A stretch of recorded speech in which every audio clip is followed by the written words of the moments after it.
എന്തായാലും മോൻ തിരിച്ചെത്തിയല്ലോ, അതന്നെ വലിയ.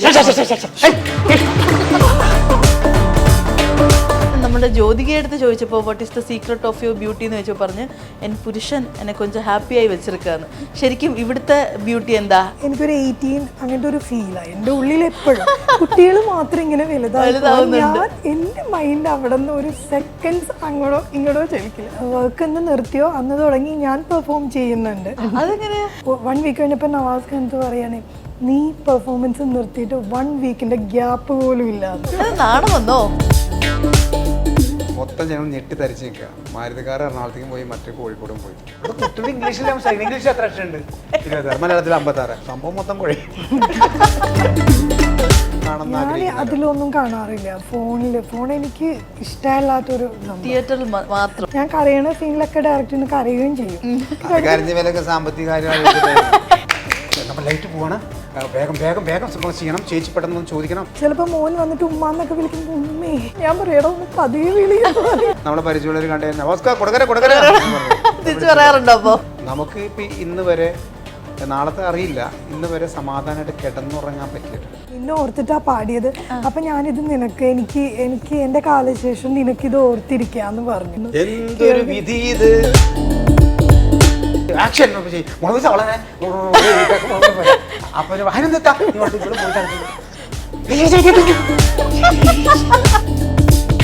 Hello and welcome to Noor talks. അപ്പോൾ ഇന്നത്തെ നമ്മുടെ ഗസ്റ്റ് നവാസിക്ക ആൻഡ് അഹനാത്ത. വെൽക്കം. അപ്പോൾ രണ്ടാളും കൂടെ ഒന്നിച്ച് ഇന്റർവ്യൂ കൊടുത്തിട്ട് കുറെ നാളുകളായെന്ന് തോന്നുന്നു അല്ലേ? ലൈക്ക് ഇപ്പൊ റീസെന്റ് ആണ് നമ്മളങ്ങനെ ആലോചിക്കുന്ന സമയത്ത് പെട്ടെന്ന് കയറി വരും. അപ്പോൾ ലൈക്ക് ഒരുമിച്ച് വീണ്ടും അഭിനയിക്കുന്നു. എങ്ങനെയാണ് ഇത്രയും ഗ്യാപ്പിന് ശേഷം അതെന്തുകൊണ്ട് ഇത്രയും ഗ്യാപ്പ് സംഭവിച്ചത്? എന്തുകൊണ്ടാ? അല്ല, ഗ്യാപ്പ് നമ്മൾ മനഃപൂർവ്വം ഉണ്ടാക്കിയൊരു സംഭവമല്ല. പിന്നെ പൊതുവെ രഹന ഒരു ഹൗസ് വൈഫ് എന്നുള്ള നിലയ്ക്ക് തന്നെ ഇങ്ങനെ പോവാണല്ലോ.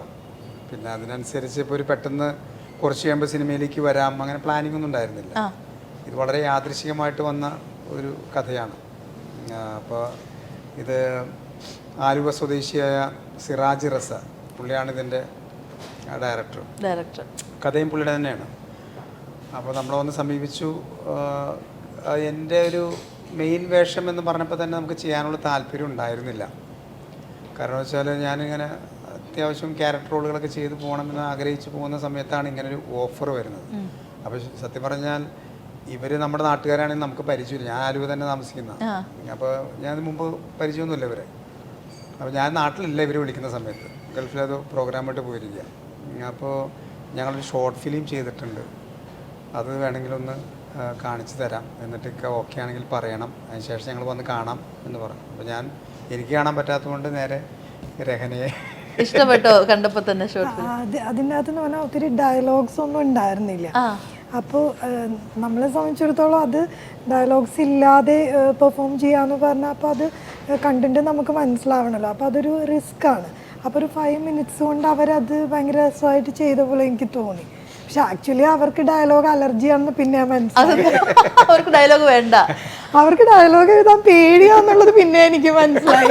കാര്യം ഞാൻ ആ ഡയലോഗ് ഇല്ലാതെ അത്രയും ബ്യൂട്ടിഫുള്ളായിട്ട് അത് അത്രയും കണ്ടന്റ് നമുക്ക് മനസ്സിലാവണം. അത് വിഷ്വലൈസ് ചെയ്തിട്ടുണ്ട്. അത് ഭയങ്കര രസമായിട്ട് വിഷ്വലൈസ് ചെയ്യും. നമ്മളത് ആ സംഭവം കണ്ടപ്പോൾ ഓക്കെ, അത്യാവശ്യം ഒരു കുഴപ്പമില്ല ചെയ്യും എന്നുള്ള മനസ്സിലായപ്പോൾ പിന്നെ ഞാൻ നാട്ടിലെത്തിയ സമയത്ത് വരാൻ പറഞ്ഞു. അങ്ങനെ ഒരു സ്ക്രിപ്റ്റ് പോലെ സാധനമൊക്കെ കൊണ്ടുവന്നു. അപ്പോൾ ആദ്യം തന്നപ്പോൾ തന്നെ പറഞ്ഞു, സിറാജ് പറഞ്ഞത് സ്ക്രിപ്റ്റ് നോക്കരുത്. ഞാൻ പറഞ്ഞു സ്ക്രിപ്റ്റ് നോക്കണമെങ്കിൽ പിന്നെ എന്നത് കൊണ്ടുവന്നത്. അല്ല അതല്ല, ഈ സ്ക്രിപ്റ്റ് വായിച്ചു നോക്കി ഇതിൻ്റെ കണ്ടന്റ് ഇഷ്ടപ്പെട്ടോ എങ്കിൽ മാത്രം പറഞ്ഞാൽ മതി. ബാക്കി എന്ത് സജഷനും നമ്മളത് കേട്ടിട്ട് ഞങ്ങളതനുസരിച്ച് നമുക്ക് ഒരുമിച്ച് അങ്ങോട്ട് ചെയ്യാം. ഇപ്പോൾ ഇത്രയും ഒരു 20 വർഷത്തിന് ഗ്യാപ്പിന് ശേഷമാണ് അത്ര ആയിട്ടുണ്ട് ഇപ്പോൾ വീണ്ടും മൂവിയിലോട്ട് വരുന്നത്. അപ്പോൾ ഇത്രയും വർഷത്തിന് ശേഷം അന്നത്തെ പോലെ അല്ല, മൂവി ഒരുപാട് മാറിയിട്ടുണ്ട്. ഇക്കയോടൊപ്പം ഇടയ്ക്കിടയ്ക്ക് സെറ്റിലൊക്കെ പോകുന്നുണ്ടായിരുന്നോ? അതോ? ഞാൻ പോവില്ല, പക്ഷെ ഞാൻ വർക്ക് എന്ന് നിർത്തിയോ അന്ന് തുടങ്ങി ഞാൻ പെർഫോം ചെയ്യുന്നുണ്ട്. കാര്യം അത് നവാസ്ക ചെയ്യുന്ന എല്ലാ ക്യാരക്ടറും ഞാനും പെർഫോം ചെയ്യുന്നുണ്ട്. അതെങ്ങനെയാ വെച്ചാൽ നവാസ്കക്ക് എന്തെങ്കിലും ക്യാരക്ടർ വന്നാൽ ഞാൻ ചോദിക്കാം എന്ത് ക്യാരക്ടറാ, ഏതാ സീൻ, എന്താ പറഞ്ഞ് നവാസ്ഖാനയിലും കൂടുതൽ എനിക്കാണ് ഇഷ്ടം അത് കേൾക്കാൻ. അപ്പൊ ഞാൻ പറയും എന്താ ചെയ്തേ, എന്താ അങ്ങനെ ചോദിക്കും. എന്നിട്ട് ഞാൻ അത് പ്ലാൻ ചെയ്യും. ഞാനത് വീട്ടിലിരുന്ന് പെർഫോം ചെയ്തിട്ടുണ്ടായിരിക്കും. പിന്നെ നവാസ്ക അവിടെ പോയി ആക്ട് ചെയ്യുമ്പോൾ വേറെ ആരും കാണുന്നില്ല, ഞാൻ വിളിക്കും എന്താ ചെയ്തേ, എന്താ ആക്ടിവിറ്റി ചെയ്തേ, ക്യാമറ എവിടെ. അപ്പോൾ എല്ലാം നവാസ്ക ഡീറ്റെയിൽ ആയിട്ട് പറയും. ചില ദിവസം രാത്രി ഭയങ്കര ഡീപ്പായിട്ട് ഉറങ്ങുന്ന സമയത്തൊക്കെ ഇല്ല, രാത്രി വരുമ്പോൾ ചിലപ്പോൾ പറയും ഞാൻ ഭയങ്കര ടയർഡാണ്, രാവിലെ വിളിക്കാന്ന് പറഞ്ഞിട്ട് വെക്കും. പക്ഷെ അപ്പം എനിക്ക് ഭയങ്കര സങ്കടം. കാര്യം എന്താ വെച്ചാൽ ഇതെനിക്ക് കേൾക്കാൻ പറ്റില്ല, ഇത് എന്താ അവിടെ ചെയ്തു വെച്ചെന്ന് അറിയാനുള്ള ഒരു ഭയങ്കര ഒരു ആകാം. സെറ്റിലെ വിശേഷങ്ങളെല്ലാം അറിയണം. അല്ല, അതൊന്നും അറിയണ്ട. ഇല്ല, എനിക്ക് ഓൺലി പെർഫോമൻസ്. പെർഫോം ചെയ്തു, അവര് എങ്ങനെ ക്യാമറ വെച്ചു, എന്തൊക്കെ അവർ വർക്ക് ചെയ്തു, എങ്ങനെയായിരുന്നു മൂവ്മെന്റ്സ് അല്ലെങ്കിൽ ആക്ടിവിറ്റി ഉണ്ടായിരുന്നു, അതൊക്കെ ഞാൻ ചോദിക്കും. അത് എനിക്ക് ഭയങ്കര ക്രേസാ. അപ്പൊ ഞാൻ ചോദിക്കും. ഇപ്പൊ നവാസ്ക്ക് ഇപ്പൊ അറിയാവുന്നോണ്ടല്ലോ, ഓരോ സീൻ കഴിയുമ്പോ ഇതായിരുന്നു അതായിരുന്നു എന്ന് വിളിച്ചു പറയും. അല്ലെങ്കിൽ രാത്രി വരുമ്പോ ഇനി അത് പറയണല്ലോ. പക്ഷെ അത് കഴിഞ്ഞ് സ്ക്രീൻ ചെയ്യുമ്പോ ചിലപ്പോ അതിനേക്കാൾ രസമായിട്ട് ചെയ്തിട്ടുണ്ടാവും. അപ്പൊ ഞാൻ പറയും ഭയങ്കര രസമായിട്ട് ചെയ്തു, ഞാൻ പറഞ്ഞതിനേക്കാളും ഭംഗിയായിട്ട് ചെയ്തു എന്ന് പറയും. അപ്പൊ എനിക്ക് അത് അങ്ങനെയുള്ളതുകൊണ്ട്. അല്ല, സത്യം പറഞ്ഞാൽ നമ്മളിത് ഷൂട്ട് തുടങ്ങിയ സമയത്ത് സ്വാഭാവികമായിട്ട് ഇപ്പൊ നേരത്തെ നൂർജാൻ ചോദിച്ചല്ലോ, ഒരു ഗ്യാപ്പ് ഫീൽ ചെയ്തു. അത്തരത്തിലുള്ള ഒരു സംഭവം ഫസ്റ്റ് ഷോട്ട് മുതൽ ഉണ്ടായിട്ടില്ല. കാരണം വെച്ചാൽ എനിക്ക് തോന്നുന്നത് നമ്മൾ മാറിയിരിക്കുമല്ലോ, എനിക്കത് അനുഭവമുള്ളതാണ്. നമ്മൾ മാറിയിരിക്കുന്ന സമയത്ത് നമ്മൾ പലതും സ്റ്റഡി ചെയ്യും. നമ്മൾ കണ്ടിന്യൂസ് ആയിട്ട് അഭിനയിച്ചുകൊണ്ടിരിക്കുമ്പോൾ ചിലപ്പോൾ അതിനകത്ത് ഫോക്കസ് ചെയ്യാൻ ചിലപ്പോൾ വിട്ടു, അടുത്ത സെറ്റിൽ പോയി അടുത്ത കാര്യങ്ങൾ പോയി പല അഭിനയത്തിൽ തന്നെ പല കാര്യങ്ങളും നമ്മൾ ചെയ്യാൻ മറന്നു പോകുന്ന അവസ്ഥയുണ്ടാവും. അല്ലെങ്കിൽ നമ്മൾ ശ്രദ്ധിക്കാതെ പോകുന്ന, അല്ലെങ്കിൽ ആ പടം കണ്ടു കഴിയുമ്പോൾ അത് കുറച്ചുകൂടി അവിടെ ഇങ്ങനെ ചെയ്യാമായിരുന്നു, അല്ല ഡയലോഗ് ഇങ്ങനെ മോഡുലേറ്റ് ചെയ്യായിരുന്നു എന്നൊക്കെ തോന്നുന്ന കാര്യം. മാറിയിരിക്കുന്ന ആളെ സംബന്ധിച്ച് ഇതെല്ലാം വീക്ഷിക്കുന്ന ആളാണ്. അപ്പോൾ കുറേ നമ്മളറിയാതെ നമ്മുടെ ഉപബോധ മനസ്സിൽ നമ്മളത് സ്റ്റഡി ചെയ്യുന്ന ഒരു സംഭവം ഉണ്ട്. അതെനിക്ക് അതുകൊണ്ടായിരിക്കാം ഇപ്പോൾ ഇങ്ങനെ കുറേ കാര്യങ്ങൾ ചോദിക്കുന്നതുകൊണ്ടും പല സിനിമകളും ഇങ്ങനെ സ്ഥിരമായിട്ട് കാണുന്നു. സിനിമക്ക് എപ്പോഴും നല്ല ക്രൈസാണ് കേട്ടോ. എപ്പോഴും ഞങ്ങൾ എല്ലാ പടങ്ങളും കഴിവിൻ്റെ പരമാവധി തിയേറ്ററിൽ പോയി കാണുന്ന ആളാണ്. OTT സംവിധാനമൊക്കെ ഉണ്ടെങ്കിലും തിയേറ്റർ എക്സ്പീരിയൻസ് ചെയ്യേണ്ട പടങ്ങൾ അങ്ങനെ തന്നെ പോയി കാണുന്ന ആഗ്രഹിക്കുന്നു. അതിലൊന്നും കാണാറില്ല. ഫോൺ എനിക്ക് ഇഷ്ടമല്ലാത്തൊരു, തിയേറ്ററിൽ മാത്രമേ കാണുള്ളൂ, ടിവിയിലും കാണുന്നത് ഇഷ്ടമല്ല. അപ്പോൾ ആ ഒരു ഗ്യാപ്പ് നമുക്ക് രഹനയുടെ പെർഫോമൻസിൽ, രഹന അത്യാവശ്യം നല്ല ലീഡ് ചെയ്യുന്ന ഒരു ക്യാരക്ടറും കൂടിയാണ് ഇതിനകത്ത്. ഫസ്റ്റ് ഡേ ഒന്നും മിണ്ടിയില്ല കേട്ടോ. ഫസ്റ്റ് ഷോട്ട് കഴിഞ്ഞപ്പോൾ ഡയറക്ടർ പറഞ്ഞു രഹന അഭിനയം മറന്നില്ല എന്ന് പറഞ്ഞു. പക്ഷെ അപ്പോഴേ എനിക്ക് ഷോക്കായി. അപ്പൊ ഞാൻ ഇത്രയും നാൾ വർക്ക് ചെയ്തില്ലേ, അങ്ങനെ എനിക്ക് തോന്നിയത് അപ്പോഴാ. അതുവരെ ഫീൽ ചെയ്തിട്ടില്ല. ഞാൻ പെർഫോം ചെയ്യാൻ വന്ന് നിൽക്കുമ്പോഴും ഞാൻ പണ്ട് പെർഫോം ചെയ്യണം, ഇന്നലെ ചെയ്തിട്ട് ഇന്ന് ചെയ്യാൻ ആ ഒരു മൂഡിലാണ് ഞാൻ വന്ന് നിന്ന് ചെയ്യണത്. അപ്പോൾ ഡയറക്ടർ ഇങ്ങനെ ഒരു കമന്റ് ചെയ്തു, ഫസ്റ്റ് ഷോട്ട് ഫസ്റ്റ് ടേക്ക് ഓക്കെയാ. അപ്പോൾ എൻ്റെ അടുത്ത് പറഞ്ഞു രഹന അഭിനയം മറന്നിട്ടില്ല കേട്ടാന്ന് പറഞ്ഞു. അപ്പോഴാണ് ഞാൻ വിചാരിക്കണം, അയ്യോ ഞാനപ്പോൾ ഇങ്ങനെയല്ലേ ചെയ്യേണ്ടത്, കുറച്ച് ഗ്യാപ്പ് വേണമെന്ന്. അങ്ങനെ എനിക്ക് ഭയങ്കരമായിട്ട് ഫീൽ ചെയ്തു. പിന്നെ ഓരോ സീൻസ് കഴിയുമ്പോഴും ഡയറക്ടർ പറയും. പിന്നെ ഞാൻ കരയണ സീനിലൊക്കെ ഡയറക്ടറിന് കരയുകയും ചെയ്യും. അപ്പൊ അങ്ങനെ ഒരു പക്ഷെ 1 വീക്ക് നവാസ്ക 1 വീക്ക് കഴിഞ്ഞപ്പോ ഇല്ലേ, 1 വീക്ക് കഴിഞ്ഞവരെ നവാസ്ക ഒന്നും പറയുന്നില്ല. അപ്പൊ ഞാൻ വിചാരിച്ചു എന്തായിരിക്കും, ഒന്നും പറയുന്നില്ല. അപ്പൊ എന്തായിരിക്കും, കൊള്ളില്ല എന്നാണോ നല്ലതാണോ ഒന്നും അറിയില്ല. 1 വീക്ക് കഴിഞ്ഞപ്പോ നവാസ്ക എന്ത് പറയാണ്, നീ പെർഫോമൻസ് നിർത്തിയിട്ട് 1 വീക്കിന്റെ ഗ്യാപ്പ് പോലും ഇല്ലാന്ന്. അത് കേട്ടോ ഭയങ്കര സന്തോഷം. അത് അത്രയും വെയിറ്റ് ചെയ്ത് ഒരു ആകാംക്ഷ ഉണ്ടാക്കാൻ വേണ്ടിയിട്ടാണോ അത്രയും ഗ്യാപ്പ് ഇട്ട് പറഞ്ഞത്? അല്ല, അതിന്റെ എന്താ കാര്യം വെച്ചാൽ നമുക്ക് അതുവരെ അത് പോരാ, അല്ലാതെ ഇങ്ങനെ ചെയ്യാമെന്നുള്ള കാര്യങ്ങളൊന്നും പറഞ്ഞിട്ടില്ല. ഈ ഗ്യാപ്പ് ഉണ്ടെന്ന് പറഞ്ഞല്ലോ, നമ്മൾ അത്രയും ഇൻവോൾവ് ആയിരുന്നു. ശരിക്കും ഞാൻ എൻ്റെ ക്യാരക്ടറും ഒരുമിച്ച് ഞങ്ങൾ ചെയ്തു പോകുന്നതുകൊണ്ട് വെച്ചാൽ പരസ്പരം ഞങ്ങൾ അതിനെ ഡിസ്കസ് ചെയ്തിട്ടില്ല എന്നുള്ളത് മാത്രമേ ഉള്ളൂ. പക്ഷെ അത് അക്സെപ്റ്റ് ചെയ്താൽ നമ്മൾ പോണത്. പിന്നെ ഒരു ക്യാരക്ടറിൻ്റെ എല്ലാ തലങ്ങളും വരുമല്ലോ. ഇപ്പോൾ സെൻറ്റി ആയിട്ടുള്ള ഒരു ഏരിയ വരും, ഭയങ്കര ഹാപ്പിനെസ് ഉള്ള ഒരു സിറ്റുവേഷൻ വരും, അല്ലെങ്കിൽ എന്തെങ്കിലും നമ്മൾ ഭയങ്കര സംസാരിക്കുന്ന ഇതൊക്കെ വരും.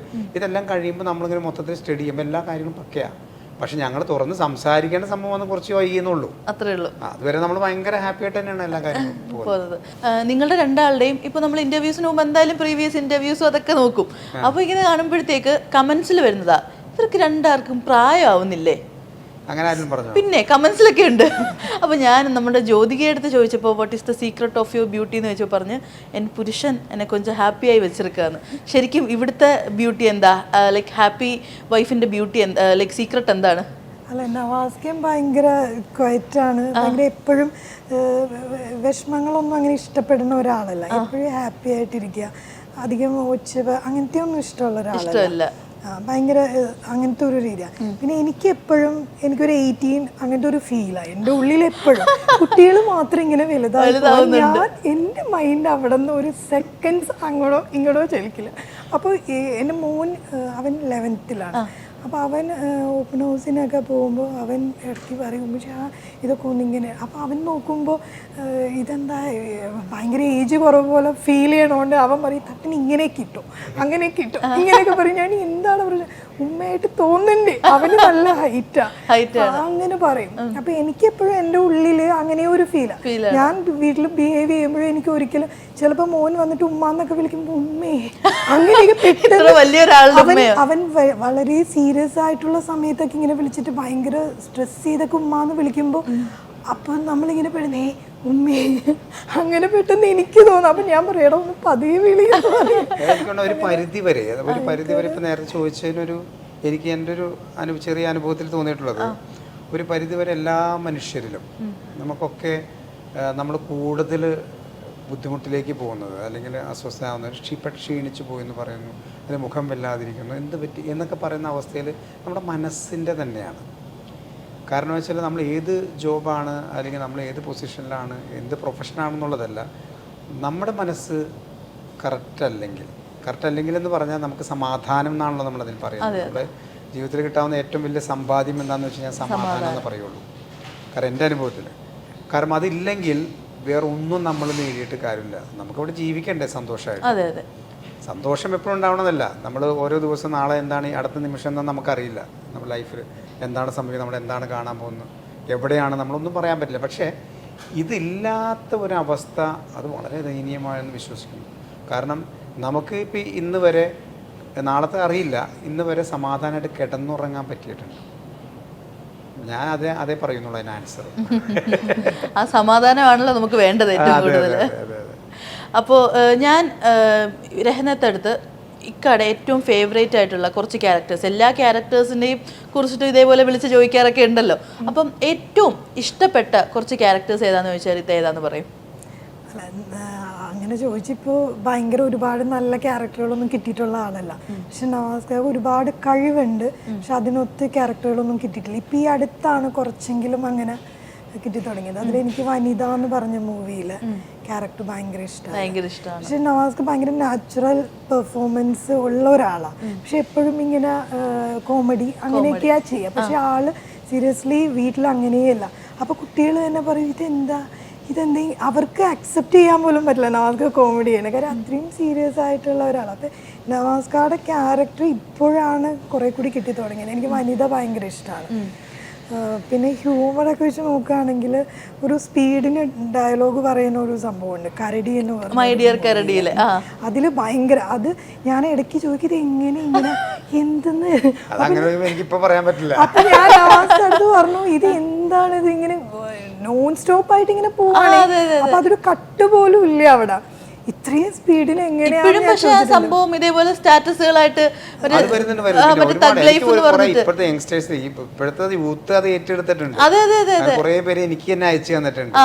നമ്മൾ കണ്ടതിൽ വെച്ചിട്ട് ഏറ്റവും വലിയ സൈക്കോ എന്നും പറഞ്ഞിട്ടുള്ളൊരു സംഭവം. അതെങ്ങനെ സ്പോട്ടിൽ നമ്മൾ ഇംപ്രവൈസ് ചെയ്ത് പോയതാണോ ആ ഒരു ക്യാരക്ടറിന് അങ്ങനത്തെ ഒരു സ്വഭാവം? കണക്ഷൻ തന്നെ അങ്ങനെ നമ്മളൊരു ഇവര് തന്നെയാണ് ഞങ്ങൾ മുമ്പ് പറഞ്ഞ കുടകര എന്നുള്ള സംഭവമൊക്കെ ഉദ്ദേശിപ്പിക്കുന്നു. അവർ തന്നെയാണ് അതിന്റെ സ്ക്രിപ്റ്റ്.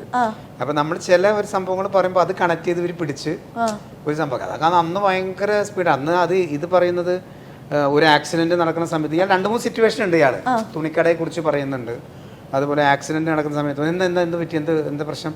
അപ്പോൾ ഇയാൾ വണ്ടി കുത്തിയില്ല. ഒന്നും പറയണ്ട എൻ്റെ ചേട്ടാ, കഴിഞ്ഞ ആഴ്ച ഒരു മാരുതി കാർ 100 മൈൽ സ്പീഡിൽ അങ്ങോട്ട് പോകുന്നു, ഒരു ഇന്നോവ കാർ 150 മൈൽ സ്പീഡിൽ അങ്ങോട്ട് പോകുന്നു. മൊത്തം ഞങ്ങൾ ഞെട്ടി തരിച്ച് നിൽക്കുക. മാരുതി കാർ എറണാകുളത്തേക്കും പോയി, മറ്റേ കോഴിക്കോടും പോയി. പക്ഷേ എന്താ എറണാകുളത്ത് വല്ലാന്നറിയും, പണ്ട് 5000 ഉണ്ടാകുന്ന സ്ഥാനത്ത് ഇപ്പോൾ ലക്ഷങ്ങൾ എണ്ണി കൊടുക്കണം. അല്ല പക്ഷേ ഈ രൂപയുടെ മൂല്യം ഇടിഞ്ഞോടുകൂടി സാമ്പത്തിക വിദേശ നാണയത്തിന് ഭയങ്കര ഡിമാൻഡായി. പക്ഷെ നമ്മൾ ജീവിക്കാനല്ലോ, വിദേശത്ത് തന്നെ ജീവിക്കാം. അവിടെ കുട്ടികൾ ഇംഗ്ലീഷിൽ ഇംഗ്ലീഷ് എത്ര ലക്ഷമുണ്ട്? 26, മലയാളത്തിൽ 56. അപ്പോൾ 56-ന്ന് 26 പോയാൽ 30 എന്ന് പറയുമ്പോൾ ഒരു മാസം 30 ദിവസം. അപ്പോൾ അങ്ങനെ വരുമ്പോൾ ആഴ്ചയിൽ 7 ദിവസം സംഭവം മൊത്തം കുഴയും. ഓരോന്ന് കണക്ട് ചെയ്ത് അത് എത്ര വെള്ളം പോവല്ലേ. അപ്പൊ ഇവര് നോക്കിയിട്ട് ഇവനെന്ത് ഭ്രാന്തൻ, ഇവനെങ്ങനെ പോണെന്നുള്ളൊരു ലൈക്ക് അതിപ്പോ ഇക്കടെ കൈ നിട്ടതാണ് ഈ ഒരു സംഭവം, ഈ ഡയലോഗ് ഫുൾ. അത് ഇത് സ്ക്രിപ്റ്റിലുണ്ടോ? സ്ക്രിപ്റ്റിൽ അവർ ഉണ്ടായിരുന്നു, ആ ഒരു സംഭവം ഉണ്ടായിരുന്നു. അത് കണക്ട് ചെയ്ത് പിന്നെ നമ്മള് അത് ആ സമയത്ത് അത് പറയല് വലിയ ഇത് ഓർഡർ തെറ്റാനും പറ്റില്ല. അതെ അതെ അതെ അതെ, കറക്റ്റ് ആയിട്ട് കുറെ റിഹേഴ്സലൊക്കെ ചെയ്തിട്ടുണ്ടായിരുന്നു ഈ ഒരു സംഭവം ഇങ്ങനെ തന്നെ പറയാൻ. അന്നത്തെ എന്ന് പറയുന്നത് നമ്മൾ ഇതിന്റെ ഒരു സ്റ്റേജ് എക്സ്പീരിയൻസ് ഭയങ്കരമായിട്ട് ഗുണം ചെയ്തിട്ടുണ്ട്. ഞങ്ങളെ സംബന്ധിച്ചെന്ന് പറഞ്ഞപ്പോൾ ഒരു സ്റ്റേജ് ആർട്ടിസ്റ്റ് ഇപ്പോൾ നാടകത്തിലാണെങ്കിലും ഇവിടെയൊക്കെയാണ് ലൈവ് ആണല്ലോ, അതിനകത്ത് വേറെ നമുക്ക് റീടേക്ക് ഇല്ല. സിനിമ അല്ല, സിനിമ നമുക്കൊരു ഡയലോഗ് തെറ്റി കഴിഞ്ഞാൽ നമുക്ക് റീടേക്ക് എടുത്ത് അടുത്ത ഷോട്ട് എടുത്ത് പോവാം. ഇത് പോയി ലൈവാണ്. അപ്പോൾ അതുകൊണ്ട് വെച്ചാൽ നമ്മുടെ ആ ഒരു ഇപ്പോൾ കലാഭവൻ മുതലുള്ള ഒരു എക്സ്പീരിയൻസ് ഭയങ്കരമായിട്ട് ഗുണം, ഡയലോഗ് പെട്ടെന്ന് പഠിക്കുന്നതിലും ആ ഒരു ടൈമിങ്ങിൽ പറയുന്നതിലൊക്കെ അത് ഭയങ്കരമായിട്ട് ഹെൽപ്പ് ചെയ്തിട്ടുണ്ട്. ഈ കൈൻഡ് ഓഫ് ഡയലോഗ്സ് പിന്നീട് നമ്മൾ സ്റ്റേജ് ഷോസിൽ യൂസ് ചെയ്തിട്ടുണ്ടോ? ഈ ഒരു മൈ ഡിയർ കരടിയിലെ ഈ ലോങ് ഡയലോഗ് ഇല്ലില്ല, അതൊക്കെ ആ സമയങ്ങളിലൊക്കെ ഇങ്ങനെ ചില ഫംഗ്ഷനൊക്കെ പോകുമ്പോൾ അങ്ങനെ പറഞ്ഞിട്ടുണ്ടല്ലാതെ. പിന്നീട് ഇത് നമ്മൾ യൂത്ത് പിള്ളേർ ഇത് കുത്തിപ്പൊക്കിയത് എപ്പോഴാണ് ശ്രദ്ധയിൽപ്പെട്ടത്? അതിലേക്ക് കുറേ കഴിഞ്ഞിട്ട് ഇപ്പോൾ റീസെൻ്റ്ലി ഒക്കെയാണ് ഇപ്പോൾ ഇവർ ചിലപ്പോൾ ഒരു വർഷമൊക്കെ ആയിട്ടുണ്ടാവാം. ആ സമയത്താണ് ഇത് ഇങ്ങനെ നമ്മളറിയാതെ നോക്കുമ്പോൾ ഇത് വന്നുകൊണ്ടിരിക്കും. അതിൽ വേറെ എന്തെങ്കിലും പൊളിറ്റിക്കൽ എന്തെങ്കിലും ഇഷ്യൂസോ കാര്യങ്ങളും അത് കണക്ട് ചെയ്യും. അതുപോലെ ഈ കൊടകര ആ സ്ഥലവുമായി കണക്ട് ചെയ്ത് അങ്ങനെ സംഭവങ്ങൾ വരും. ഇവർ ഷർട്ടിൻ്റെ കാര്യം എന്ന് പറഞ്ഞാൽ ഞാനും രാജപ്പനും കൂടി ഒരു ഷർട്ട് എടുക്കുമ്പോൾ പക്ഷെ എന്താ വില എന്നറിയോ? 300 രൂപ 99 പൈസ എന്ന് പറഞ്ഞിട്ട് ഇവന്മാർ നേരെ കെട്ടത് അതേ 300 രൂപ 99 പൈസക്ക് നിങ്ങൾക്ക് ഇപ്പോഴും ആ ഷർട്ട് ലഭിക്കുന്നു എന്ന് പറഞ്ഞിട്ട് ഷർട്ടിൻ്റെ ആഡ് ഷോട്ട് ആദ്യം ഇടും, അതിനുശേഷം നേരെ എനിക്ക് ഈ കൊടകരയിലൊക്കെ പോകുന്നവർ ഇപ്പോഴും ആ ഡയലോഗ് ഓർക്കുന്നുണ്ടായിരിക്കും എല്ലാവരും. മിക്കവാറും ഞാൻ കൊടകരയാണ് ഓർമ്മയുണ്ടല്ലോ എന്നൊക്കെ പറഞ്ഞിട്ട്. അതെ, അവിടുത്തെ ഈ ബസ് കണ്ടക്ടേഴ്സ് ഒക്കെ ചിലപ്പോൾ ഇപ്പോഴും അത് കിളികളൊക്കെ അത് പറയുന്നുണ്ടോ നമുക്ക് ആർക്കറിയാം. അങ്ങനെ ഔട്ട് സൈഡ് ഇപ്പോൾ ഗൾഫിലൊക്കെ വല്ല പ്രോഗ്രാം പോകുന്ന സമയത്ത് എയർപോർട്ടിൽ ഇറങ്ങുന്ന സമയത്ത് തന്നെ നമ്മളെ പരിചയമുള്ളവർ കണ്ടു നമസ്കാരം കൊടകര തിരിച്ചു പറയാറുണ്ടോ? അപ്പോൾ അവർക്ക് അത് ഇഷ്ടപ്പെടുന്നതുകൊണ്ടാണല്ലോ, ഭയങ്കര സന്തോഷമാണ് നമുക്കത് കേൾക്കുമ്പോൾ. എത്ര വർഷം മുമ്പുള്ള സംഭവമാണ് അതൊക്കെ. അതെ അതെ. നവാസിക്കയുടെ ഒരു പോയിന്റ് ഓഫ് വ്യൂവിൽ നമ്മുടെ മലയാള സിനിമയിലാണെങ്കിൽ ഏത് ഒരു ഇൻഡസ്ട്രിയിലായാലും നമുക്ക് നമ്മുടെ നല്ലൊരു സക്സസിനും അല്ലെങ്കിൽ പിടിച്ചു നിൽക്കാനും ഒരു ഗോഡ് ഫാദറിന്റെ ആവശ്യമുണ്ടോ? ഇതിന് അതിപ്പോൾ നമുക്ക് ഈ ഒരു പ്രൊഫഷൻ എന്നുള്ളത് മാത്രമല്ല, എല്ലാത്തിനെയും കുറിച്ചൊരു ധാരണ എപ്പോഴും വേണ്ടേ. ഞാൻ പറഞ്ഞ നമ്മളിപ്പോൾ ഒരു സ്ഥലത്ത് നിൽക്കാൻ ആഗ്രഹിക്കുമ്പോൾ അതിനെക്കുറിച്ചൊന്ന് പഠിക്കാൻ നമ്മളും കൂടി ശ്രമിച്ചാലല്ലേ അവിടെ ഒരു നിലനിൽപ്പുള്ളൂ എന്ന് വിശ്വസിക്കുന്ന ആളാണ് ഞാൻ. ഇപ്പോൾ നമ്മൾ കല ആണ്, ഇപ്പോൾ അഭിനയമാണ്, ഭയങ്കര ക്രൈസാണ്. നമ്മളിപ്പോൾ ചെറുപ്പത്തിൽ ഞാനും നിയാസൊക്കെ ചേട്ടനൊക്കെ എന്ന് പറഞ്ഞാൽ ഒരു സ്ഥലത്ത് ഷൂട്ടിംഗ് നടന്നത്. പിന്നെ അടുത്ത് തൃശ്ശൂർ, ഞങ്ങൾ വടക്കാഞ്ചേരിയാണ് ഞങ്ങൾ. അപ്പോൾ തൃശ്ശൂർ ഷൂട്ട് നടക്കുന്നുണ്ട്, അതല്ലെങ്കിൽ നമ്മുടെ അടുത്തുള്ള ഏതെങ്കിലും പ്രദേശങ്ങളിൽ ഷൂട്ട് നടക്കുന്ന പറഞ്ഞാൽ ഞങ്ങൾ അവിടെ പോകും. അന്ന് മുതലേ സിനിമ എന്ന് പറഞ്ഞാൽ ഭയങ്കര ക്രൈസാണ്. അപ്പോൾ അത് ഇവിടെ വരും അല്ലെങ്കിൽ ഇതിൽ എന്തെങ്കിലും ആവണം അതൊന്നുമല്ല. പക്ഷേ കുറേ കഴിഞ്ഞപ്പോൾ ആഫ്റ്റർ നമ്മൾ മറ്റുള്ള സ്ഥലങ്ങളിലും മറ്റുള്ള വേദികളൊക്കെ നമ്മൾ കഴിഞ്ഞ് വന്നപ്പോൾ നമ്മളിലേക്ക് അറിയാതെ ഇത് വന്നു. ഇനി നമുക്ക് നമ്മുടെ നിലനിൽപ്പ് അതല്ലെങ്കിൽ നമ്മൾ ഫോക്കസ് ചെയ്യേണ്ടത് ഇന്നതിലാണ് എന്ന് പറയുമ്പോൾ നമ്മൾ പിന്നെ അതിലേക്ക് വരും. ആ വന്നു കഴിയുമ്പോൾ നമ്മൾ ആ ഒരു ഏരിയ എന്താണെന്നുള്ളത് കൂടുതൽ പഠിക്കാൻ ശ്രമിക്കും. അല്ലെങ്കിൽ നമ്മളുടെ കുറവുകൾ നമ്മൾ തിരിച്ചറിയും. നമുക്കതിനെ എന്ത് ഇമ്പ്രൂവ് ചെയ്യാൻ പറ്റും നമ്മൾ നോക്കും. നമുക്ക് തന്നിരിക്കുന്നൊരു കഴിവ്, ഇപ്പോൾ ഈശ്വരൻ എല്ലാ മനുഷ്യർക്കും ഒരു കഴിവ് കൊടുത്തിട്ടുണ്ടാവുമല്ലോ, അതിൽ നിന്ന് അതിനെ എങ്ങനെ ഡെവലപ്പ് ചെയ്യാം, നമ്മൾ നിൽക്കുന്ന ആ ഒരു ഗ്രൗണ്ട് എങ്ങനെ ക്ലിയർ ചെയ്യാം എന്നുള്ള അത് എല്ലാത്തിലും വേണമെന്നാണ് എൻ്റെ ഒരു നമ്മളിപ്പോൾ ഇതുവരെ അങ്ങനെ പോകുന്നു. അങ്ങനെ ഒരാളുണ്ടോ നവാസിക്കയ്ക്ക്? അങ്ങനെ ഒരാളുണ്ടോ? അല്ല, അങ്ങനെ ഒരാൾ നമ്മളൊരു റോൾ മോഡലൊക്കെയാണ് ഉദ്ദേശിക്കുന്നത്. എന്താണ് ഉദ്ദേശിക്കുന്നത്? ഒരു റോൾ മോഡൽ അല്ലെങ്കിൽ ഇതേപോലെ നമുക്കൊരു ഗോഡ് ഫാദർ അങ്ങനെ ഒരാളുണ്ടോ? അല്ല, അങ്ങനെ ഒരാൾ നമുക്ക് പലവരും അങ്ങനെ ഒരാളെ നമ്മൾ ഡിപ്പെൻഡ് ചെയ്യണതിനേക്കാളും നല്ലത് ഒരുപാട് പേരുടെ കുറച്ച് തോട്ട്സുകളായിരിക്കും.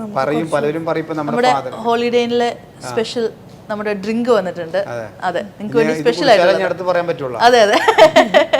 അപ്പോൾ ഈ നമ്മൾ പറഞ്ഞു എന്ന് വെച്ചാൽ ഇപ്പോൾ ഫാദർ ആക്ടറായിരുന്നു, അബൂബക്കർ ആക്ടറായിരുന്നു. അപ്പോൾ അതുകൊണ്ട് നിങ്ങൾക്ക് അങ്ങനെ പാരമ്പര്യമായിട്ട് വാപ്പയൊന്നും ഇത്തരം ഒരു കാര്യങ്ങൾ പറഞ്ഞു തരികയോ അതിങ്ങനെ അഡ്വൈസ് ചെയ്ത് നിങ്ങൾ അങ്ങനെ പോകണം, നിങ്ങൾ ഇങ്ങനെ വരണം, ഇതിൽ ഇത്തരം കാര്യങ്ങൾ ശ്രദ്ധിക്കണം എന്ന് പറയുമോ അല്ലെങ്കിൽ ഇപ്പോൾ എന്തെങ്കിലും റെക്കമെൻഡേഷനൊന്നും വാപ്പ ജീവിച്ചിരുന്ന കാലത്ത് ഉണ്ടായിട്ടില്ല. പക്ഷെ വാപ്പ പറഞ്ഞ ചില കഥകളുണ്ട്, അതായത് അവരുടെ അനുഭവങ്ങൾ പറയുമ്പോൾ നമ്മളത് ജസ്റ്റ് ഇങ്ങനെ കേൾക്കും. കാര്യങ്ങൾ അതിനകത്ത് എന്തെങ്കിലും നമുക്ക് ഉൾക്കൊള്ളാൻ പറ്റുന്നുണ്ടോ അല്ലെങ്കിൽ നമ്മൾ ഇങ്ങനെ ശ്രദ്ധിക്കേണ്ടതുണ്ടോ ഒന്നും നമുക്ക് പറഞ്ഞ് പഠിപ്പിച്ചു തരുന്ന കാര്യങ്ങളല്ല. വീട്ടിൽ നമ്മൾ സാധാരണ വിശേഷങ്ങൾ പറയുമല്ലോ, അപ്പോൾ പഴയ കഥകളൊക്കെ നമ്മളിപ്പോൾ നമ്മുടെ മക്കളോട് പറയുന്ന പോലെ തന്നെ അങ്ങനെയുള്ള സിറ്റുവേഷനൊക്കെ ഉണ്ടായിട്ടുണ്ട്. അതിൽ നിന്നൊക്കെ നമ്മളത് ഉൾക്കൊള്ളാമെന്നല്ലാതെ പ്രത്യേകിച്ച് അങ്ങനെ വേറൊരു സംഭവമൊന്നുമില്ല. ഇല്ല. അപ്പോൾ ഈ നമ്മുടെ ഇഴയിലേക്ക് വരികയാണെങ്കിൽ കുടിക്കാമല്ലോ അല്ലേ? കുടിക്കാം കഴിക്കാം. അവർ ഇത്രയും കഷ്ടപ്പെട്ട് തന്നിട്ട്. അതെ. നമ്മുടെ രഹനത്ത ഭയങ്കര സൈലന്റ് ആണല്ലോ. വീട്ടിലും ഇതുപോലെയാണോ? എപ്പോഴും കുറച്ച് സൈലന്റ് ആയിട്ടാണോ സംസാരമൊക്കെ? അല്ല, നമ്മൾ അവസരം കൊടുക്കാറില്ല. ഇവർക്ക് അവസരം കിട്ടാറില്ല. വീട്ടിലാരാണ് കൂടുതൽ വയലന്റ്? ആരാണ്? അങ്ങനെ വയലന്റ് ഒന്നുമില്ല. പിന്നെ കുട്ടികളുടെ കാര്യമൊക്കെ എന്തെങ്കിലും നവാസ്ക്ക് എല്ലാത്തിലും കൊയറ്റാണ്. നേരത്തെ പറഞ്ഞല്ലോ 18 വയസ്സിൽ നിന്ന് ഇപ്പോഴും വിട്ടുപോയിട്ടില്ല എന്ന്. നവാസ്ക്കയ്ക്ക് അത് ഫീൽ ചെയ്യാറുണ്ടോ? അല്ല, മൊത്തത്തിലെന്ന് വെച്ചാൽ അതിപ്പോ ഈ പറയുന്നത് ഒരു ഭംഗിവാക്കിന്റെ അല്ല. കാരണം വെച്ചാൽ എല്ലാ കാര്യങ്ങളും A to Z നമ്മുടെ വീടിനകത്തുള്ള പല സംഭവങ്ങളിലും ഇൻവോൾവ് ആവുന്നത് പൊതുവെ അമ്മമാരാണ്. മക്കൾ പല കാര്യങ്ങൾക്ക് ഡിപ്പെൻഡ് ചെയ്യുന്നതും അവരെയാണ്. ഇപ്പം എന്നെ കൊണ്ട് എന്തെങ്കിലും കാര്യങ്ങൾ ആവശ്യമുണ്ടെങ്കിൽ സ്ട്രൈറ്റ് എൻ്റെ അടുത്ത് വരില്ല. അത് സ്വാഭാവികമാണ്, എല്ലാ വീടുകളിലുള്ള കാര്യങ്ങൾ തന്നെ. അപ്പോൾ എന്തെങ്കിലും അവരുടെ ചെറിയ ചെറിയ ആവശ്യങ്ങളായിരിക്കാം, അതല്ലെങ്കിൽ നമുക്ക് അത് വേണ്ട എന്ന് ഞാൻ പറയുന്ന ചില കാര്യങ്ങളായിരിക്കാം. അതൊക്കെ ഈ വഴിയിലൂടെയാണ് വരുള്ളൂ. അപ്പോൾ മൊത്തത്തിലെന്ന് പറഞ്ഞാൽ അത് നല്ലതാണെങ്കിലും മോശമാണെങ്കിലും ഒക്കെ പ്രതികരിക്കുന്നതും അത് സോൾവ് ചെയ്യുന്നതും സംസാരിക്കുന്നതും അത് ക്ലിയർ ചെയ്യുന്നതും അല്ലെങ്കിൽ നമുക്ക് ആവശ്യപ്പെടുന്ന കാര്യങ്ങൾ എന്നോട് വന്ന് പറയുന്നതൊക്കെ രഹനയ്ക്ക് ജോലി കൂടുതലാണ് അവിടെ. അപ്പോൾ ഒന്ന് ഇത്തിരി ചൂടാവുന്നതുകൊണ്ട് കുഴപ്പമൊന്നുമില്ല. അപ്പോൾ ഇഴയിലേക്ക് വരികയാണെങ്കിൽ നിങ്ങൾ രണ്ടാളും ഒരുമിച്ച് അഭിനയിച്ചതാണ്. ഹസ്ബൻഡും വൈഫും കൂടെ ഒന്നിച്ച് അഭിനയിക്കുമ്പോഴത്തേക്ക് ലൊക്കേഷനിൽ ഇടയ്ക്ക് ഇതേപോലെ സീരിയസ് ആയിട്ട് ചെയ്യുന്ന സമയത്ത് തമ്മി നോക്കുമ്പോൾ എന്തെങ്കിലും കോമഡി ഇൻസിഡൻസ് ഉണ്ടായിട്ടുണ്ടോ? നമുക്ക് ഇഴയുടെ സെറ്റിൽ അത് ഭയങ്കര സീരിയസ് ആയ ഒരു കണ്ടന്റ് ആയതുകൊണ്ടിട്ട് നമുക്ക് അവിടെ അങ്ങനെ തോന്നിയിട്ടില്ല. പക്ഷേ നവാസ്ക്ക് ഒരു സോങ് പാടി, അത് ആ പാട്ട് റെക്കോർഡിങ് കഴിഞ്ഞിട്ട് എന്നെ അവിടെ നിന്ന് വിളിച്ചിട്ട് പറഞ്ഞു, രേന ഞാൻ ഈ പാട്ട് പാടി. അപ്പം ഇതുവരെ പല പാട്ടും പാടാൻ പോയിട്ടുണ്ട്, എൻ്റെ അടുത്തൊന്നും വിളിച്ച് പറഞ്ഞിട്ടില്ല. പാടിക്കഴിഞ്ഞപ്പോൾ എന്നെ വിളിച്ചിട്ട് പറഞ്ഞു, ഞാൻ ഈ പാട്ട് പാടിയപ്പോൾ എനിക്ക് പെട്ടെന്ന് ഓർമ്മ വന്നു, ഞാൻ നിന്നെ ഓർത്തിട്ടാണ് പാടിയത്. അപ്പം ഞാനിത് എനിക്ക് എൻ്റെ കാലശേഷം നിനക്കിത് ഓർത്തിരിക്കാന്ന് പറഞ്ഞു. അങ്ങനെ അപ്പം അതെനിക്ക് ഭയങ്കര ഹേർട്ട് ചെയ്തു. പിന്നെ ഞാൻ എല്ലാ ദിവസവും ചോദിക്കും, ആ പാട്ട് വന്നു. അപ്പൊ അങ്ങനെ ഒരു അതാണ്. അപ്പൊ എനിക്ക് ഭയങ്കര ഇഷ്ടമായിരുന്നു അത് എന്തായിരിക്കും എന്നറിയാൻ. അത് കഴിഞ്ഞ് കുറച്ച് ദിവസം കഴിഞ്ഞ് പാട്ട് വന്നു. പിന്നെ അവര് പറഞ്ഞു ഇത് വിഷ്വലൈസ് ചെയ്യാനായിട്ട് രണ്ടുപേരും കൂടി ചെയ്യാവോ എന്ന് ചോദിച്ചു. അപ്പോഴും എനിക്കിതിങ്ങനെ എനിക്ക് വേണ്ടി ഡെഡിക്കേറ്റ് ചെയ്തുകൊണ്ട് എനിക്ക് ചെയ്യണമെന്ന് ചെറിയ താല്പര്യം തോന്നി. പക്ഷെ ഞങ്ങൾ രണ്ടും അവിടെ ചെന്ന് നിൽക്കുമ്പോൾ ഫേസിൽ നോക്കുമ്പോൾ ഭയങ്കര ചിരി വരിക, ചെയ്യാൻ പറ്റുന്നില്ല.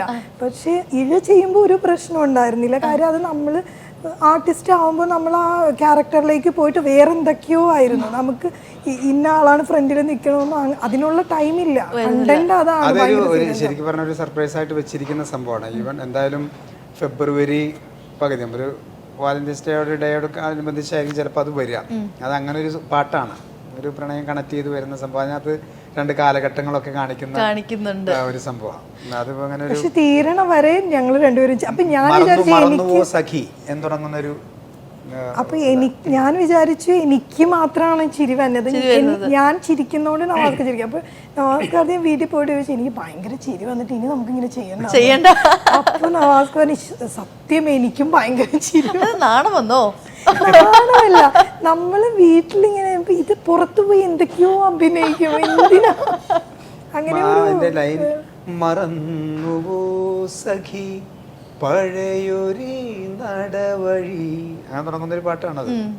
കുറച്ച് നല്ലൊരു മൂടുള്ള സംഭവമാണ്. അപ്പോൾ കുറേ കാലത്തിന് ശേഷം നമ്മളിപ്പോൾ പാടിയൊരു പാട്ടാണ്.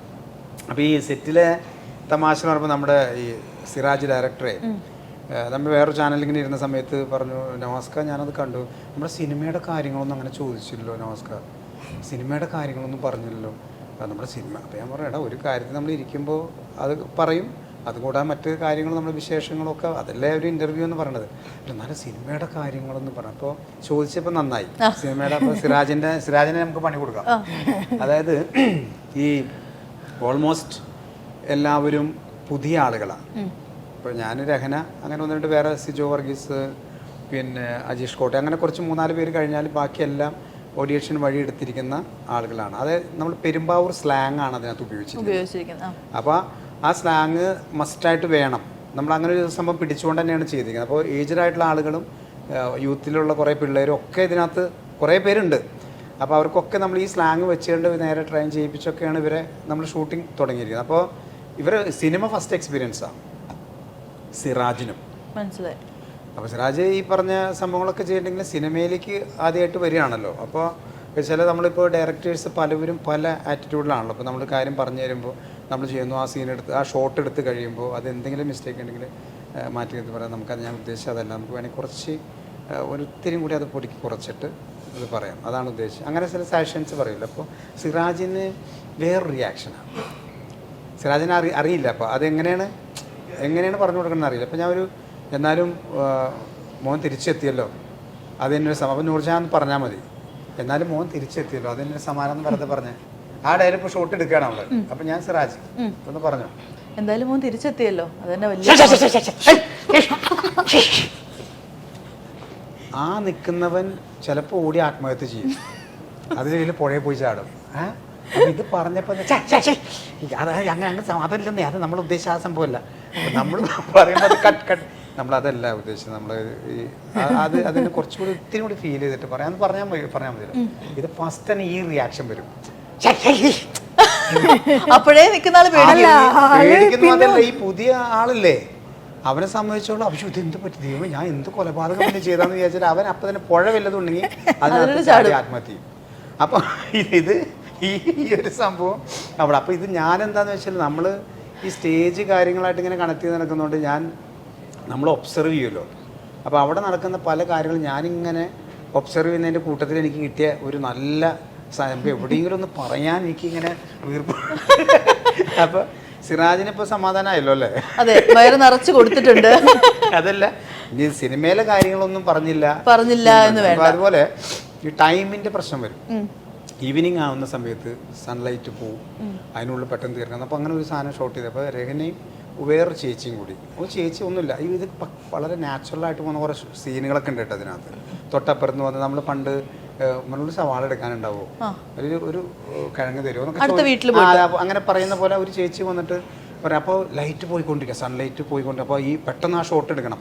അപ്പോൾ സിറാജ് പറയും, അതെ നമ്മൾ ലൈറ്റ് പോവാണ്, വേഗം വേഗം വേഗം സംഭവം ചെയ്യണം, ചേച്ചി പെട്ടെന്ന് ഒന്ന് ചോദിക്കണം, അപ്പോൾ സവാള എടുത്ത് കൊടുക്കണം. അപ്പോൾ ഒറ്റ ഷോട്ട് ഫ്രെയിമിലാണ് വെച്ചിരിക്കുന്നത്. അതായത് ഇങ്ങനെ ഇവർ വന്ന് മോളെ ഒരു സവാള തരുമോ, ഇക്ക പുറത്ത് പോയിരിക്കുക, വരുമ്പോൾ ഞാൻ വാങ്ങിച്ചു തരാം. അതിനെന്തെത്താ എന്നിട്ട് ഇവിടെ അടുത്ത് പോയിട്ട് ഒരെണ്ണടുത്ത് കൊടുക്കണം. അപ്പോൾ ഇവരങ്ങനെ തന്നെ പോകണം, അതാണ് ഷോട്ട്. അപ്പോൾ നമ്മൾ ലൈറ്റ് പോയിക്കൊണ്ടിരിക്കുകയാണ്, ഇങ്ങനെ വന്ന് ശരി ആക്ഷൻ മുളക് സവാള. അപ്പോൾ അതിനെന്തെത്താ ഇങ്ങോട്ട് ഇവിടെ പോയിട്ട് ഇത് ഇങ്ങനെയല്ലാതെ ഇങ്ങനെ ആരും സവാള ചോദിക്കുമോ? സമയത്തിന് സവാള ഇങ്ങനെ ചോദിക്കില്ലേ, ഇങ്ങനെ സാധാരണ ചോദിക്കണം ചോദിക്കേ, നമുക്ക് ടൈമില്ല, സാധാരണ ചോദിക്കണം ചോദിക്കും. അങ്ങനെ അടുത്ത ഷോക്കൊക്കെ ആക്ഷൻ മോളെ സവാള ബില്ല് വേണം, ഈ തെക്ക് വരുമ്പോ സവാള ബില്ല് അങ്ങോട്ട് വേണം, കാക്ക വരുമ്പോ വാങ്ങിച്ചിട്ട് തന്നാ മതിയെന്ന്. അത് രഹനത്താണോ ചോദിച്ചത്? അല്ല, ആ ചേച്ചിയാണ്. ചേച്ചിയുടേതും എല്ലാം എനിക്ക് പറയാൻ ഡയലോഗ് സിറാജ് പറഞ്ഞേ, നിങ്ങൾ ലൈറ്റ് നോക്കണ്ട കേട്ടാ, അതായത് ലൈറ്റ് പോയി സാധാരണ ചെയ്യണ പോലെ ചെയ്താൽ മതി.